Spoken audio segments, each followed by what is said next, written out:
And then, at last, the sun set. Darkness fell. We were going out to a club. That was when I saw her, the living embodiment of a Gothic goddess.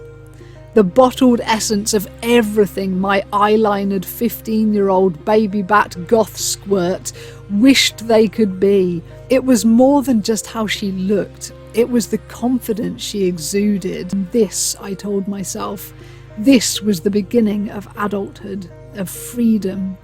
The start of the fun part of this whole human journey.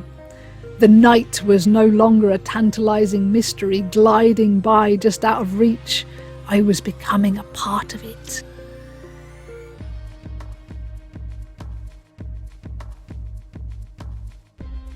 So hello, you wonderful citizen of cyberspace, and welcome to a little return to the Nostalgia Project Storytimes, which now exist in a book with a beautiful cover, and it's called Millennium Gothic, and it's available on Amazon. All the details are below.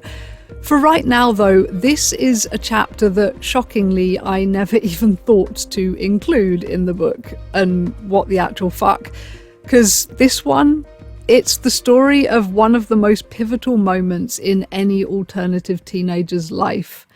Their first tentative wide-eyed steps that take the Gothic experience out from their own bedroom and onto the actual scene. That unforgettable first time your Babybat eyes bear witness to a true goth queen gliding through the moonlight of her natural element, and you just stare and stare from behind the curtain of your hair, wondering if you'll ever be that confident, that magnetic, that unique and empowered and powerful.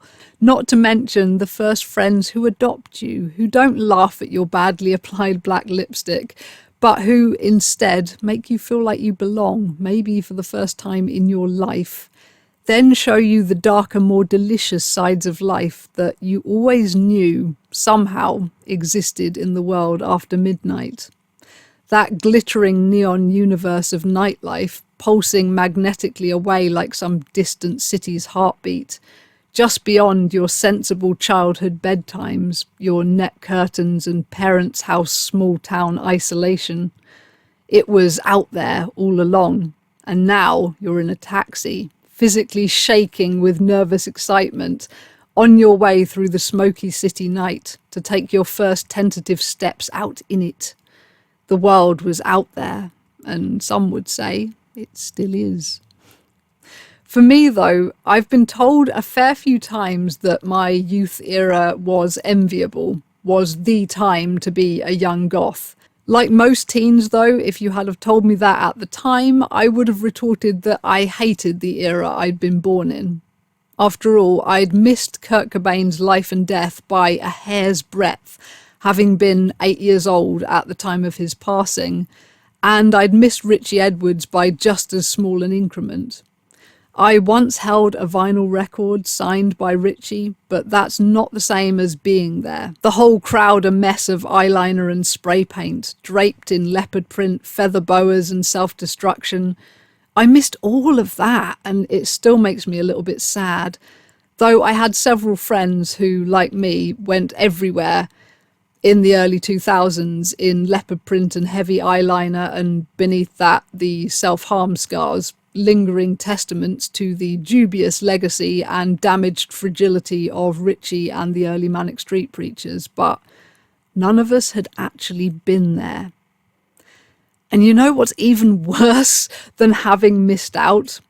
It's actively missing out. Things going on during your youth while you're conscious of them, but while you're still just a bit too young to go out and fling yourself about in them. Because my birth year, it left me missing by the tiniest 1 year increment, the literal party of not just the year, the decade, or even the century. It was the party of all our lifetimes, something no one on earth would live to see come round again. The fucking millennium. Party like it's 1999. Party like it's the end of the world, because honestly, it might be. And before that sainted night, the millennium, I'd come across an article in Sugar magazine, that teenage trash rag that was the ghastly birthplace of my eating disorder, with its dangerously honey-toned articles about teenage mental health issues, which made anorexia sound like a bloody summer camp where you'd earn lifelong love with a few months of one self-deprivation. And after that, there'd be therapy and hugs and understanding, and you'd recover fully. Then you'd be absolutely peachy for the rest of your happily ever after, which I have, of course, since discovered is 100% bullshit for everyone. Eating disorders are more like a bedbug infestation. The minute you let the little fuckers hatch inside your mind, they'll spread everywhere, and try as you might to stamp the revolting rotters out, they'll be house guests of the brain for a longer time than you can even imagine as a teenager. And yeah, Sugar magazine had also, before the millennium, reported on teenage ecstasy use, making that sound like Russian roulette, a coin flip with death, a total 50-50 shot that might blow your mind with unbridled euphoria, or it'd make your heart explode right out of your chest, leaving you a dead, trampled teenage waste, your mother finally finding you cold and stiff with a mouthful of curdled vomit somewhere in a field in Hampshire. All right. I realise this reference will likely go over 80% of people's heads, so if you got it, drop me a comment. And me being me, I decided upon reading that article that as stupid as they made ecstasy taking sound, I wanted to try this surreal gamble of a drug, but only at a time momentous enough, special enough, that if I did die, it wouldn't seem tawdry or idiotic or depressing. It would seem sort of cyclic, tragic and flawless and epic. And to me, those times were either the night of the millennium or my 18th birthday. Now, the millennium, of course, came far sooner, but nothing was right. I was only 14. And to my mind, that was just one frustratingly tiny year away from being grown up enough to experience nightlife. I'm not sure where I got this idea that 15 was the year it all happened, but in all of my preteen daydreams, I made myself 15. It was the age I romanticised, and who knows, maybe I got tipped off by a spirit guide, because in my case it wasn't actually wrong. My life did begin at 15. But that left me, come the millennium, just 14 years old, having never worn makeup or even cut or dyed my long brown hair, and I was furious about my lack of prospects for the party night of the fucking century. So the sainted night of the millennium rolled round to find me at home with my parents, who were watching that ghastly New Year's Eve variety show that drags on and on with its big, cheesy, glitzy countdown, glitter streamers falling from the skies as celebrities beamed big, white, glossy-toothed TV smiles, all narrated by some smug git with the smarmiest voice imaginable, and I legitimately could not think of anything worse, anything more uncool, than spending the millennium, this night we'd been told our whole lives would be a monumental occasion, something we'd hark back to forever. I was not spending it in the living room, on the sofa, eating digestive biscuits with my mum and stepdad. Not me, not happening, no effing way. Somewhere round 11 p.m, I stomped off in a teenage huff to my bedroom, where I got into bed and embarked upon an earth-shattering sulk. Which is so stupid, honestly. When you get older, you learn that you can have amazing times by yourself. It can be done. It is allowed. Put some fucking music on, light a stick of incense, grab some glow sticks, slap on the mood lighting and have a big dance about. Read your favourite books, spirit yourself off somewhere cooler, or, my favourite option, you write an amazing daydream story scene in which you are someone cooler. and older if necessary, and then you get to have the night of your absolute dreams until, if you immerse yourself deep enough in the research and creation of this story, for the rest of your life it will feel like a real memory, I promise you. And even more than that, it'll be a memory you can go back to and reread, relive anytime you feel sad or old or like the world's collapsing around your ears. But I didn't know any of that back then, did I? I thought Nightlife had to be flawless or nothing at all.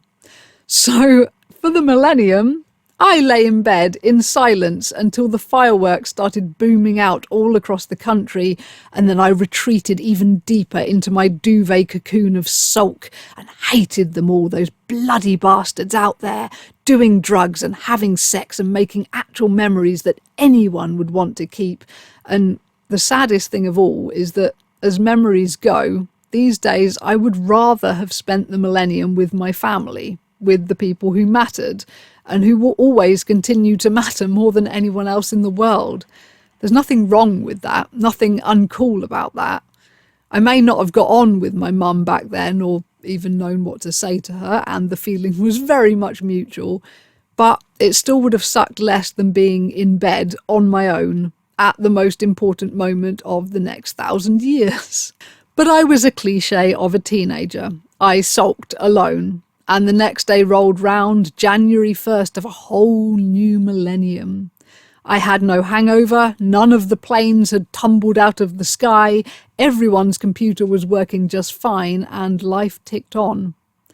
In no time at all, everyone forgot the millennium was ever something we'd even cared about. So there's a lesson for you, I guess. Don't get hung up on the stupid shit this world tells you has to matter, if it doesn't matter to you personally.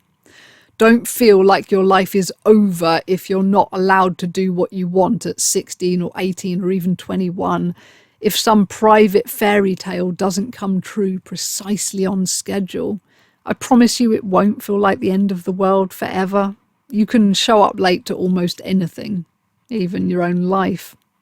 So the millennium is not where it all began. It's just the backdrop curtain of how unutterably dull my life was before I found goth clubs. My first real adventure out into the world of alternative nightlife came just a handful of months later at Glastonbury Festival 2000. But I've talked about bits and pieces of that one before, from the dizzying final night to the embarrassing eating disorder complications that landed me an overnight stay in Yeovil Hospital, with everyone thinking I was dying of appendicitis. I saw David Bowie play at that festival and Muse, but I missed Nine Inch Nails. Such is life. The thing I got to take away from Glastonbury, though, the thing that matters, was a new level of camaraderie with my eldest brother. He was like a metalhead artist in those days, and he'd been the one to introduce me to Metallica, Marilyn Manson and The Cure, my triad of introductory paths into alternative culture, and from there the goth scene. By the time I was 15, he was about 24, freshly out of art college, and still living in the gloriously chaotic centre of Liverpool in this big old Victorian house, shared with all his artist friends, which I thought was just the coolest thing ever.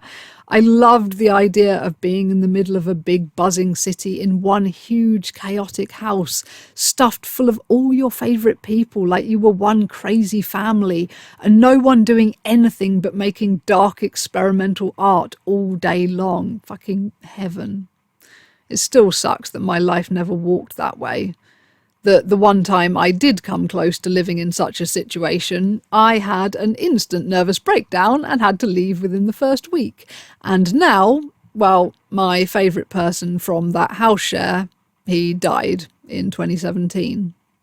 Again, depressingly, such is life. Dreams are dreams, and life is a rudderless ship adrift in a storm. Make sure your favourite crew members know how much you love them, because you never know when they'll be tossed overboard, and that's that. They're gone without even a goodbye. Your personal ship just sailing on without them. Life is the cruelest ocean. But anyway, once I'd been to Glastonbury with my brother's crew and survived, Dramatic hospital visit notwithstanding, my brother clearly felt that I was old enough to do things with, proper things, fun adult stuff like gigs and clubs and drinking. Honestly, I think he knew I was a bullied outcast despite me never telling anyone so, because back then, schools did nothing about bullying, so I just felt like, what is the point of me even telling anyone I'm being bullied? Also, I had this weird sense of shame about not being seen as cool and people hating me, and like everyone hates me was a very embarrassing thing to admit for me for so many years, which it shouldn't be. Like, people can be assholes. It's not necessarily a reflection of you. Like, anyway, yeah, so in lieu of me possessing actual friends, my brother and his wonderful lot, they just sort of adopted me. My first ever gig was with them, Cradle of Filth, back in the days when Danny, for all his diminutive stature, was quite the sex symbol and had a voice that, even as someone who doesn't really care for black metal these days, was absolutely untouchable. That gig was exciting and new, but it didn't really blow my mind. I wanted to get in the pit, go crazy, and my brother in his mid-20s was conversely content to just stand at the back and nod along. Overall, this made things a bit underwhelming, but it was a foot in the door. Shortly after Cradle of Filth would come the night that really mattered, the one that did stamp itself into my DNA forever, the night of my first ever rock club. We were going to the Crazy House in Liverpool. I was going up there to spend the whole weekend with my brother and his friends, which was at the time my idea of total heaven. The first night we just watched movies, talked about bands, and I finally got to have the, what do you think actually happened to Richie Edwards? Is he still alive in your mind? Conversation in the flesh. That debate seemed such a seminal centerpin of alternative friendships back then in that era. You had to have an opinion.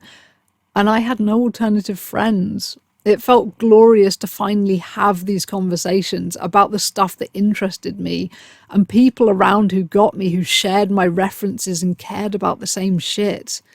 And that was when one of my brother's friends ran upstairs and came back down with the record signed by all the Manics, Richie included.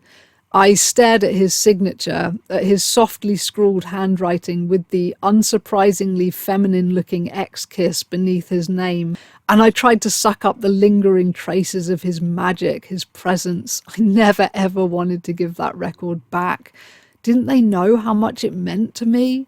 If I'd had any money at all in the world, I probably would have offered them all of it for that thing. When Saturday dawned, we walked out through the midday sunshine to Quiggins, which was a full-on indoor goth shopping mall, just like Birmingham's Oasis Market. Only where Birmingham's one had a cafe upstairs for the goth kids to hang out in. In Liverpool, the goths, punks, skaters and weirdos of the world just clustered like darkly glittering butterflies on the steps outside, this mass of black and rainbow hair, black and tie-dye clothing, marking out the establishment as the place where you'd find your people, your tribe.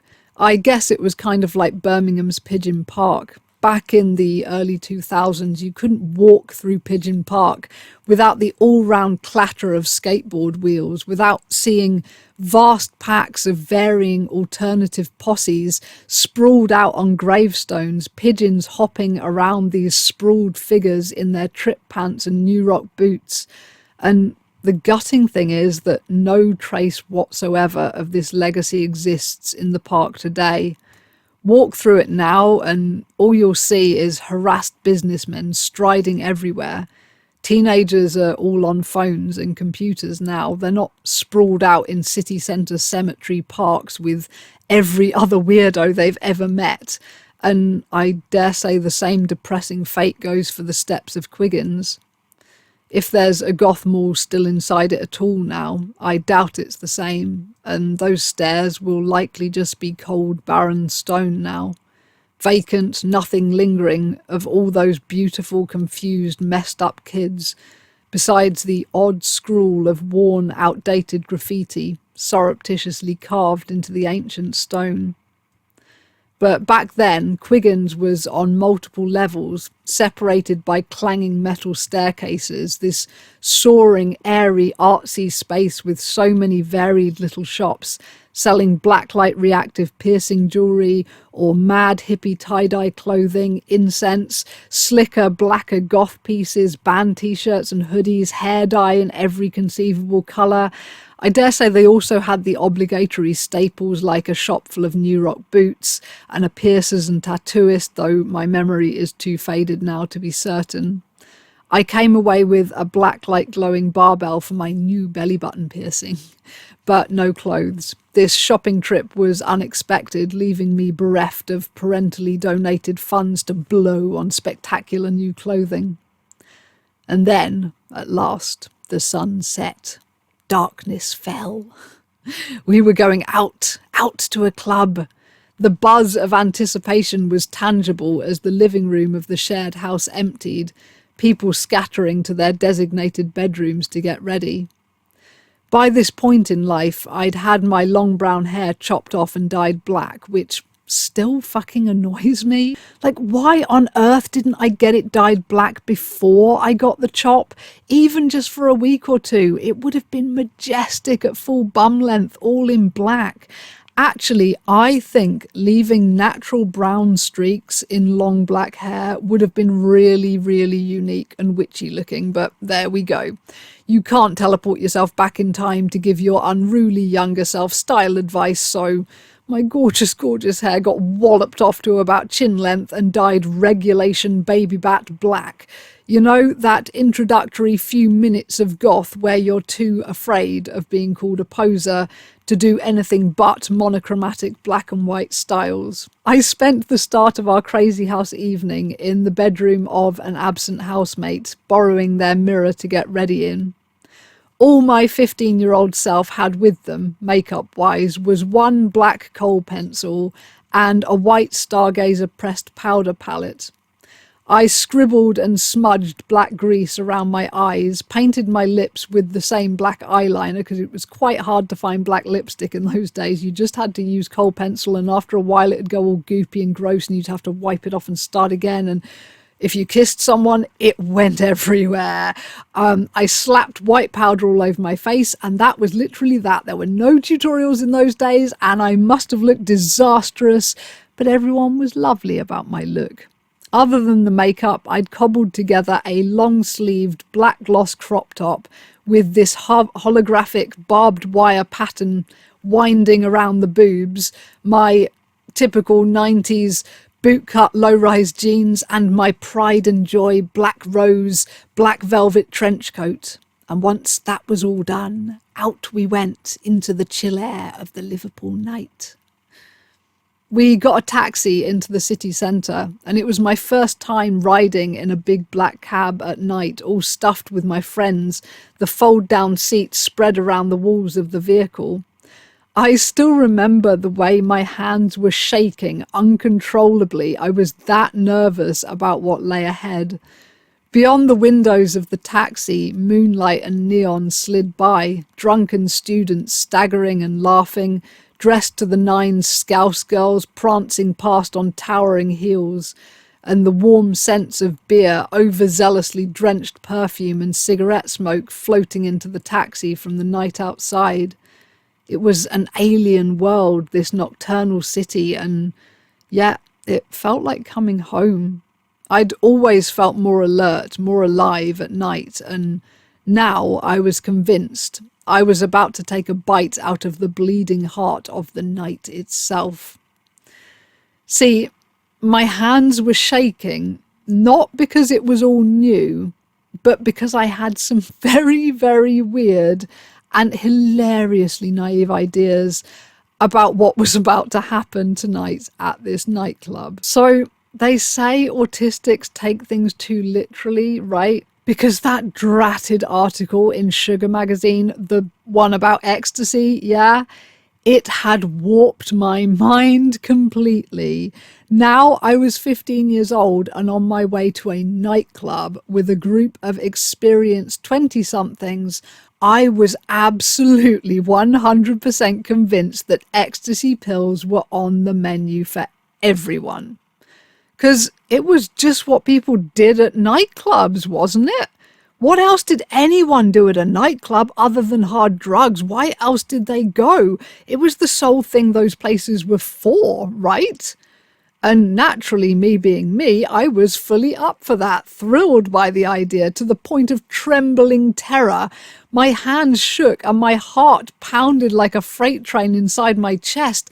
That godforsaken Sugar Magazine ecstasy article had made it sound like I was embarking on a 50-50 Russian roulette dance with death. And my dumbass still wanted it. Of course my hands were shaking. They'd just realised they were attached to a really, really, really stupid brain. At last the taxi spat us out, leaving us in the sudden chaos of smoke and exhaust-smelling night air, drunken people staggering, laughing in all directions. We were standing outside a pub called the Black Horse, which was clearly the place where all the weirdos gathered for pre-drinks before heading on to the crazy house. When my brother asked me what I was drinking, I said, water. The prospect of doing E for the first time was nerve-wracking enough. I didn't like the idea of being drunk before we even started, out of control, embarrassing myself. I wasn't familiar enough yet with booze to know my limits, or even really to know what drunk felt like, whether I even liked it. But my brother flat out refused to buy me water. We were going out, he said, and no one was drinking fucking water, which sounds like a bit of an awful thing to do to someone these days, let alone a 15-year-old kid on their first night out. But honestly, that was simply the era, combined with a heavy dollop of elder sibling responsibility. It was your job in those days to get your younger siblings into trouble. And I didn't get it half as rough as my middle brother did, 2 years older than me. He was the golden child growing up. And as a result, my eldest brother pulled out all the vengeance stops, from forcing him to eat entire lethally hot chili peppers until he was sweating bullets and had turned the colour of a fucking tomato, to blindfolding him, then tricking him into getting caught in our angriest neighbour's back garden. All things considered, forcing a bit of booze on me, aged 15, was very, very mild by the standards of 90s sibling dynamics. So he bought me a vodka and coke, and I sat there taking the tiniest sips of it, scared of feeling out of control, blurry, weird, embarrassing.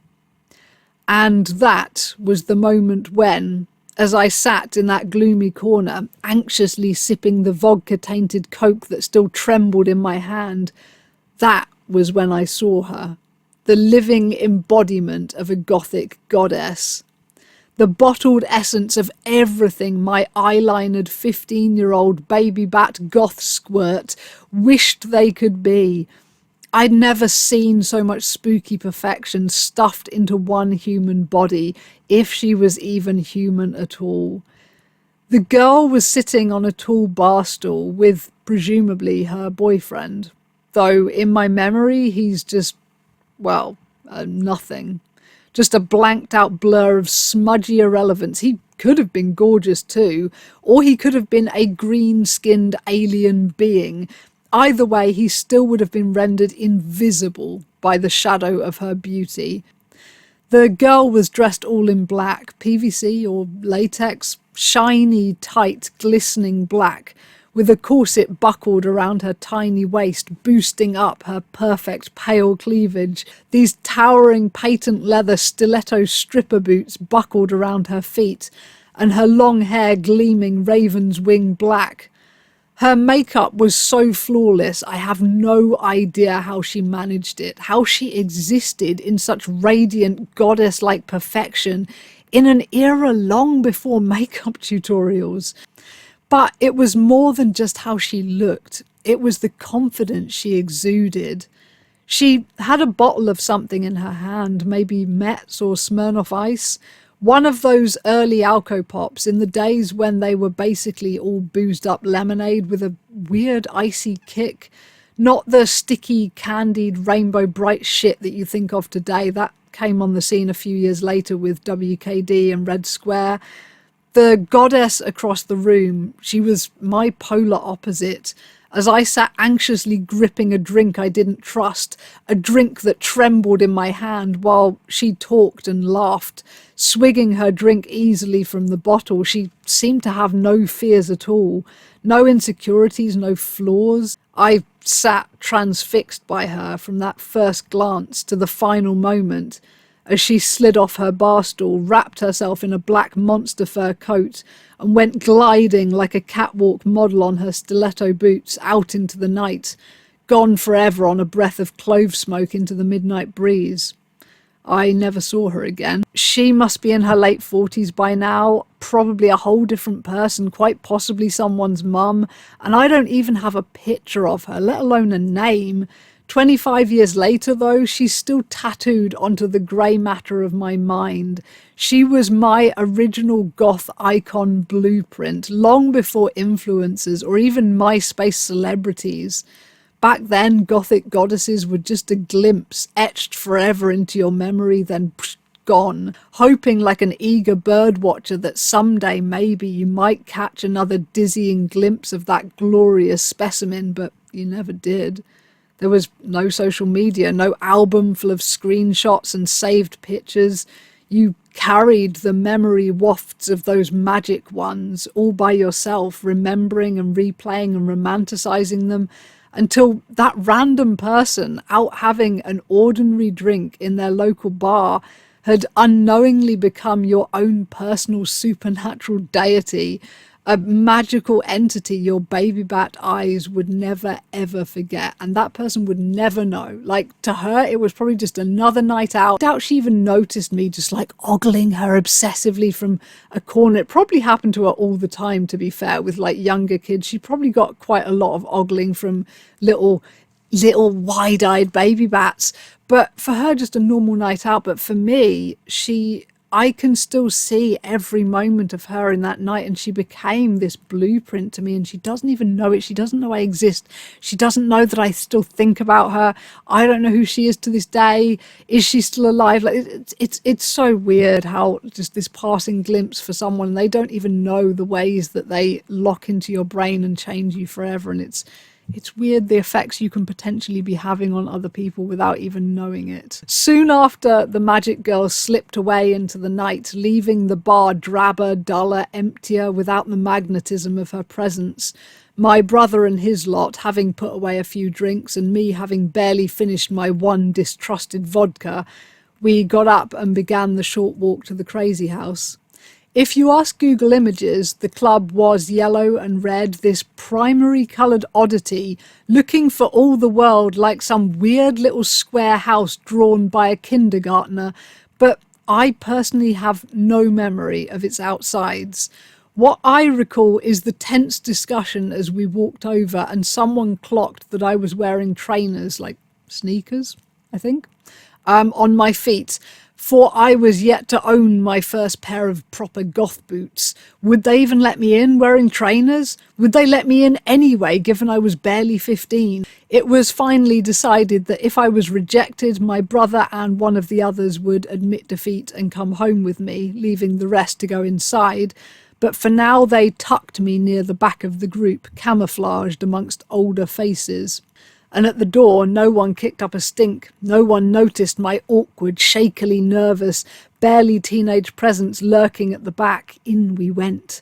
Down dark, blacklit corridors where my new belly bar glowed a cheerfully spooky shade of blue, and into the din and havoc of the main room. This was when my brother and a couple of the others announced that they were off to find the cloakrooms. They took our coats. The mission should have, to anyone saner and more rooted in reality than me, seemed legit.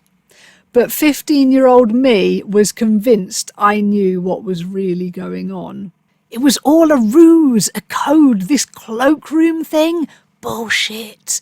I knew what was really up. Cloakroom my ass. This was what you did as soon as you walked into a nightclub. You went on a secret mission, and that mission entailed seeking out a dealer, getting enough ecstasy pills for everyone present, surreptitiously passing over the cash, and then you return to your group and the night truly began. I was utterly convinced this was what was happening. I didn't say anything about it, thank God, didn't reveal my weird naivety and even weirder fixation on chemicals, but I was quietly confident that I was about to try my first Class A drug, right here, right now, launched into the magic of ecstasy and serotonin and happy, wriggling, overstimulated neurotransmitters. Like Neo in the Matrix, the white rabbit was about to show itself, and down the rabbit hole of drugged-out euphoria the night would flow. To rescue my big brother's reputation here a touch, I'm not entirely sure why I thought he would be the one to pass me my first potentially lethal Class A drug, given at Glastonbury Festival just 2 months prior, even the weed had been determinedly, annoyingly passed over my head all weekend. Until the very last night, when I'd been sitting in a different subsection of the circle around the campfire, and a friend of a friend who jumped the fence and wasn't really a part of our group, thus didn't know I was the baby sister, he'd passed the joint along to me like it was nothing. My heart was doing somersaults of joy and victory, but I'd bitten back my grin, casually taking the joint and taking a drag. That was the moment things had finally gotten going, because that joint was laced. I'd swear on that fact to this very day, because while laced weed is in general a total myth when it comes to buying the stuff, because no dealer is going to put a more expensive drug in with a bag of weed than sell the mixed product at a financial loss. So most people saying they've bought a bag of weed and it's laced with something that's more expensive than weed, I would doubt that. But a joint rolled by a questionable friend is a totally different matter. This was the last night of Glastonbury Festival. Everything must go. Someone had rolled that thing with whatever crumbs of pills and powder they had lingering around the tent. And I have never ever in my life, even in Amsterdam, encountered weed with a mule-level kick to match that stuff, half booting you out of your body and into outer space, then making you hallucinate, all from one hesitant drag. In fact, it was so good, and my sole experience for a while of what weed felt like, I came to assume that these effects were normal until the second time I tried weed, and was expecting that same swirling hallucinatory insanity, only to find that it did basically nothing to me. I felt a bit fuzzy, a bit surreal, but that was it. It would be several months, long after I started smoking weed nightly with Ash, that I came to realise my first taste of weed had included a serious mystery ingredient, and if I had to guess now, I would say ecstasy. I still remember the head rush, the euphoria, the desire to dance, the visual distortions. So there's the irony that night at the Crazy House, so wired at the idea of trying E for the very first time, and all along, not that I knew it, I'd already tried it. I didn't know that, but what I should have known was that my brother had done everything in his power at Glasto to come between me and a bit of weed. So why in God's name would he be off scoring me at 15 years old a whole ass ecstasy pill right about now? Who knows? I mean, really, logic did not play into these things for me at that age. I was a humming, buzzing, never sleeping drug detector. Most places I went as a teenager, particularly miserable ones like London, I was always assessing everyone around me in the hope of scouting out a dealer. And it's hilarious, the picture I had in my head of what a dealer might look like. I'd sort of pictured a classic fur-coated 80s pimp, which meant that most of the people I thought were dealers turned out to be very sweet gay guys. So thank God I never approached any of them and asked them for heroin or something awful, because I would see these guys with this like flamboyant dress sense and I'd think, oh, hardened criminal, drug lord, pimp. And it would just, if I got close enough to hear them speak, sweet little gay guy every time with a flamboyant dress sense. Not the dirty sweatpants understatement of most actual dealers I've since known. And pretty quickly, my brother returned, and to my absolutely gobsmacked annoyance, he had literally just been to an actual cloakroom, traded off our coats, and got us all a drink. What the actual fuck? I thought. Who came to a nightclub and drank booze? Wasn't that fucking abnormal for adults? You could get booze anywhere. People drank sherry with their gran on a Sunday afternoon. Who the hell wanted it in a nightclub? But the facts were the facts. The cloakroom hadn't been a ruse, not some cool illicit code. It was just... bloody hell. I swear to you, that junk book absolutely did my teenage head in. My autistic brain took it all so literally. I made Melvin Burgess's profoundly dysfunctional teenage characters my blueprint for life, and now everything had to be more mischievous, more drug-addled and illicit than it seemed on the surface.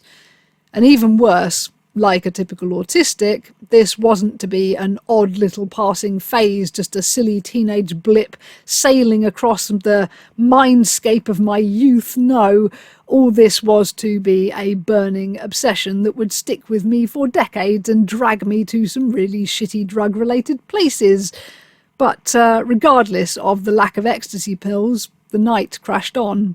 My brother, as was his habit, and one he's already paying for in hearing loss, parked us right in front of the speakers in this sweaty, humid room, the bass rumbling with almost painful intensity through the bones of my sternum, and it was so packed out it was impossible to really study people, to look around the room and find the magic girls, like that majestic specimen I'd studied at the Black Horse pub. All you could really see through the fug of cigarette smoke and blacklight were your own circle of friends and the occasional flying swoops of long dark hair as people headbanged. My brother's then girlfriend, Ava, she was the only one in our group who liked to dance. Periodically, whenever a good song came on, she'd take off her glasses, hand them to my brother, and have a happy little head-banging dance about.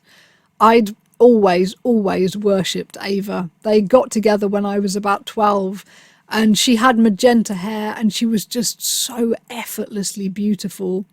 She had this chipped front tooth that only served to make her more stunning, more unique, and she had the type of effortless curves my body can just never ever achieve. I'm either stick thin and flat as a pancake, or I look like a dough ball and still don't grow any tits. I was already somewhat eating disordered, and I envied the hell out of naturally curvaceous girls, because they could eat and they just got more hourglass shaped. To this day, over 20 years later, I'm still Facebook friends with Ava. These days her hair is green, she's someone else's girlfriend, and she's become a mother, but throughout all life's trials, she never gave up on the essence of herself. She's still at metal gigs at every opportunity. I wanted to dance too, but not in front of Ava, my idol, or my big brother, so I just watched, soaking everything up like a wide-eyed reverse television set. As the deafening music crashed on, I learned one of the most frustrating lessons about clubs in the year 2000. If you heard a song you liked, you couldn't just hold up your phone and ask it what was playing. You couldn't even Google the lyrics when you got home. It would just be a mysterious snatch of music tantalizing you forevermore, because it was so loud in front of the speakers that if I asked people what was playing, I could not hear a fucking word they said. I only got the answer as to what the song had been, the one that made the dance floor go the craziest, after nearly 22 years of wondering. It was Pantera's Walk. And for those 22 fucking years, all I remembered was a thunderous guitar and random incoherent words being yelled out interspersed with headbanging, and possibly the words, "Are you talking to me?" Eventually, I heard it played again at a different rock club 2 fucking decades later. A whole teenager's lifespan later, there I was, surrounded by a different generation's kids, all clutching alien technology in their hands, all the smokers now banished from the club, me more than twice the age I'd been before, but all around me, the same riotous bass, the same flying, sweating, head-banging hair, and out from the metal lungs of the speakers came that same fucking song, and I still recognised it from all those bloody years ago. Feeling a bit like a lost, bemused immortal, I asked the nearest person what the fuck was playing, got a bit of a weird look for being so dense, but I finally got my answer. Pantera Walk. And believe me, I've got plenty of other song snippets still unanswered. I'll probably be lying on my deathbed wondering who the fuck sang them. Anyway, the noise and the flying sweat-soaked hair thrashed on, and I guess I must have actually started drinking those vodka and cokes, because leaving the venue, getting back to the house share is all a complete blank to me. The next thing I knew, I was lying in bed in their little attic guest room, and my ears were singing to me. I'd never experienced that before, what these days I call the post-clubbing tinnitus lullaby, that persistent high-pitched whee you get after you've trashed your ears with deafening music. And it can actually become permanent as a word of warning if you're really unlucky, and it can be so maddening that actually rock musicians have taken their own lives due to tinnitus. These days I do not go anywhere loud without my loop earplugs, but that night in the year 2000 I lay in the dark, staring out at the yellow illumination of a streetlight beyond the frosted glass of the window. My hair stank of cigarettes, my ears were screeching, and this, I told myself, this was the beginning of adulthood, of freedom, the start of the fun part of this whole human journey. The night was no longer a tantalizing mystery gliding by just out of reach. I was becoming a part of it. As I fell asleep, I thought again about that beautiful girl, the gothic siren swigging Smirnoff Ice with a black lipsticked smile, perched easily on her bar stool, and wondered if I'd ever get to be like her. That thought made me smile in the dark, because I had time, didn't I? Time to become anyone I fucking liked. Now I'd entered this world, at a mere 15 years old, that meant there was a full decade ahead of me before I became any kind of too old for nightclubs. And that decade, it seemed like forever to me back then. After all, 10 years ago, I'd only been 6 years old. 10 years was an eternity, wasn't it? A full decade of music and dancing, finding friends of my own, making my dream life happen. Funny thing is, I'm bordering on 40 now. It's been 25 years, and I still love Gotham rock clubs so much. Even now I get butterflies of nervous anticipation before visiting even the most routine and mundane of Gothic nights out. The night will never cease to hold magic for me. And as for the things that didn't pan out that night, the lack of Class A drugs, my crippling embarrassment about dancing in front of Ava and my brother, neither thing impeded me for very long. I found others to go to clubs with. I danced unself-consciously, though I will never, in all honesty, be any kind of actually graceful or rhythmic dancer. And soon after that, ecstasy pills did enter my life, for better and for worse. So this is where the stories really begin, little fetus. All the Babybat adventures, the first loves, the embarrassing cross your heart and hope to die secrets, and the ongoing battles with my ED, the spiral into drug abuse, all of it's in the book Millennium Gothic. So if you fancy a further trip down the dizzying Y2K baby goth rabbit hole, hop over to Amazon. There's a long way still to travel together, through the neon and clove smoke, through the intangible purple haze of times gone by, things dead, things forever lost, and some things, physical trinkets of another life. Pieces of a past I broke irrevocably, which are still preserved, holy relics now, sitting in the drawer of nostalgia right behind me to this very day. So thanks for taking this little meander through the shadow sands of the past with me, fetus. The book and the playlist are both detailed below, so whether you like your words printed or spoken, this needn't be the end. Thump that subscribe button if you don't want me to swirl off into an algorithmic black hole. And then, until next time, take care of yourself. Thanks for listening, and I hope I'll see you again soon. Over and out. Toodle pip.